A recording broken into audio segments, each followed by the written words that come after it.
Listen, brothers and sisters, a broken marriage is not a broken woman, and it is not a broken man.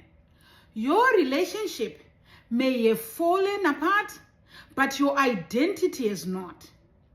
You are not defined by divorce, separation, rejection, or disappointment.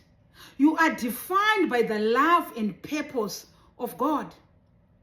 If your heart is hurting today, know that God is still in the business of restoring lives. He heals wounded hearts, renews strength, and gives beauty for ashes. What has broken you emotionally does not have to break your future.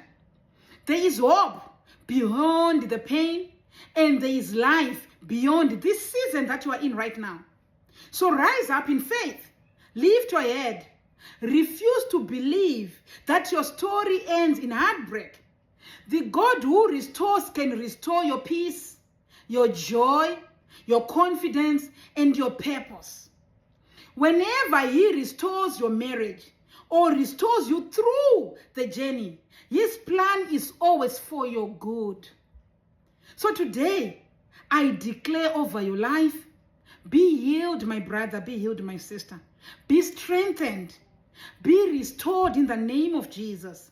Let every burden of shame, fear, and rejection fall away in the mighty name of Jesus. Your best days are not behind you. They are actually ahead of you. Rise up and be restored in the name that is above every other name, Jesus. Amen.